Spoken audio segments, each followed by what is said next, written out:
West Ham United have just released an interview with David Moyes over on their YouTube channel where he's discussing the January transfer window. So I'm doing a video discussing their video.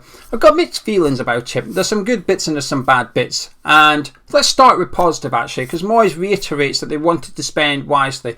He's trying to justify why we didn't purchase anyone in the January transfer window. So he's saying that he wants to spend wisely. He doesn't want to spend money for the sake of it. Now this isn't an admirable policy, but I don't think any club has the opposite policy. I don't know any club out there that says let's waste a little bit of money in this transfer window. So spending wisely is a good policy to have, but there's no denying it that over the years at West Ham we have wasted millions, tens of millions. Sebastian Haller is probably the iconic one. It's the pin-up one, isn't it? Bought him for 45 million, sold him 18 months later for 20 million. A waste of 25 million in a very short space of time. Felipe Anderson, Jordan Hugo. We've still got Andre Yarmolenko at the club. You know, a relatively high fee paid for him. Big wages, long contract. It's been chaos, if you like, the West Ham transfer strategy before David Moyes' second reign. Now, in his second reign, I think relatively, he's done quite well. I think he's got a bit of credit in the bank when it comes to transfers in his second stint at the club as well. So the spending wise policy, it's not a bad one to have. When fans like myself get frustrated about the lack of signings in this window, it's not necessarily by anyone, it's just that we feel there's areas of the squad that could be upgraded, perhaps even for a low cost for a Premier League club, but we'll get onto that in a minute because David Moyes speaks about that as well. Moyes just reiterates that we were ambitious in the January transfer window, we just weren't able to get any business done.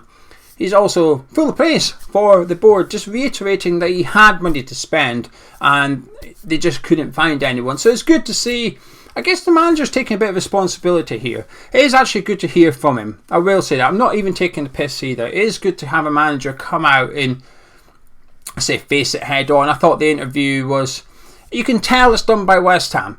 He wasn't grilled or anything like that. It would have been nice for some firmer questions to be lobbed at him regarding some of the transfers and stuff. But it is what it is. This is as good as it's going to get on the official channel at West Ham. Full of praise for the owners. At one point I thought David Sullivan was stood behind the camera with a gun or something. He was throwing that much praise at their feet.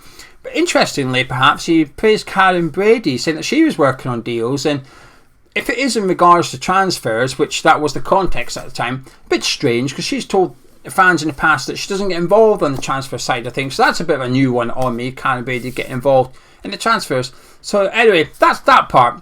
We tried, we were ambitious, there was money to spend, we just couldn't get anyone in. He did confirm 3 record bids. This is perhaps the most interesting thing out of the interview actually, because certainly myself, I don't believe the 3 record bids. Now Moyes has said it. Do I believe it? I believe it more. That's what I will say. Now, it's what he doesn't say as well. He doesn't confirm it's for 3 different players. He doesn't confirm it's for... We're all assuming it's Rafinha, Calvin Phillips and Darwin Núñez of Benfica. We're all assuming that's who he's referring to. But he doesn't even confirm it's 3 different players, because what we do know is that we actually had 2 bids for Darwin Núñez rejected. So is it 3 different players or is it just 3 bids and one player occupies 2 of those bids? You know what I'm trying to say? But it's interesting to have the manager come out and say that actually there was 3 record bids to put in. Like I said, part of me, I'm not just sure I believe it. But what can be true is the bids, but it doesn't mean they were good enough. The 50 million for Calvin Phillips, we all knew that wouldn't get accepted. We all know Leeds United aren't going to accept that. So yes, he could be correct. We bid for Calvin Phillips, but it doesn't mean it's a good bid. Doesn't mean it's a competitive bid or one that's likely to be accepted. It just means we put in a potential record bid for West Ham United. But it's still good to hear him sort of confirm that, if you like. Then we get on to perhaps the interesting bit of it, the bit that wound me up the most. It'll be very hard to get a better backup to Mickey Antonio than Jared Bowen. That's the bit I massively disagree with, because like I've said, my frustration with the January transfer window isn't that we weren't able to bring in a striker to nudge Antonio out of the team or that. I understand why perhaps we would have struggled to do something like that, but I just don't accept that there wasn't a player out there we couldn't bring in that would be backup to Mikel Antonio. And I know he's suggesting that Jared Bowen is a good backup to Antonio. Jared Bowen is a good backup to Antonio. Jarrod Bowen's numbers as a striker is really good, but here's the problem. Jarrod Bowen currently plays on the right of our front three. If you move Bowen up front, where recently he's played 2 games, he's been really, really good in one of them and ineffective in the other, so it's a bit hit and miss very recently. But then all of a sudden that opens up the right wing position. Then what do we do? You're just moving one of our best performing players in Jarrod Bowen into the striker position, and then you've got a problem with the right wing. All because we don't have an adequate replacement. We don't have an adequate backup to Mikel Antonio. So to say that we couldn't bring in somebody that would provide cover for Antonio, I'm not having that. This is the bit where I watched that interview. I thought, oh no, Dave, mate, no, I'm not having. I don't believe that at all. I don't agree with that at all. And that frustrated me a lot when he said that. But then I find that he goes on to contradict himself a little bit.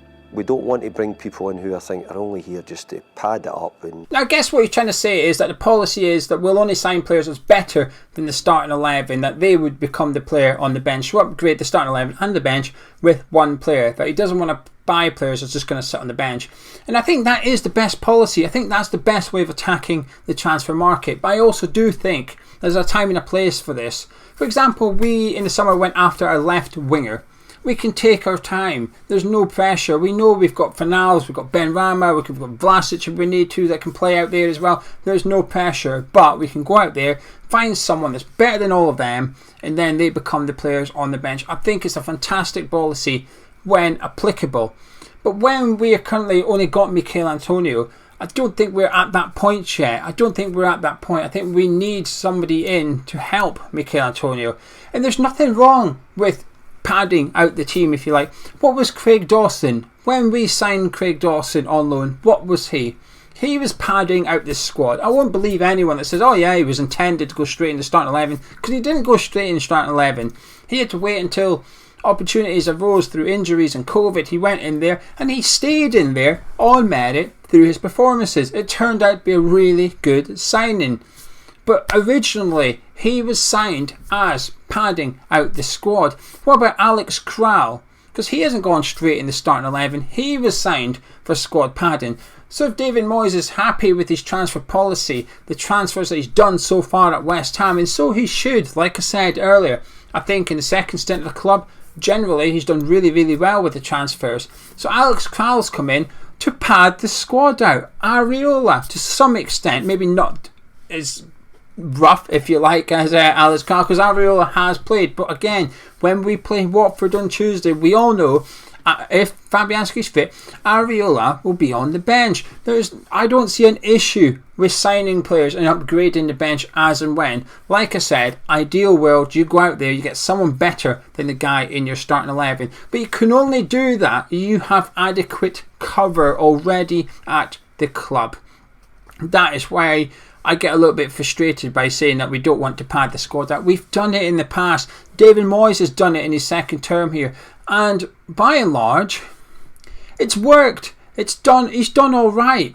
He then goes on to say that he doesn't want to pad the squad out in order to sort of adhere to the media and make it look like we're doing good business.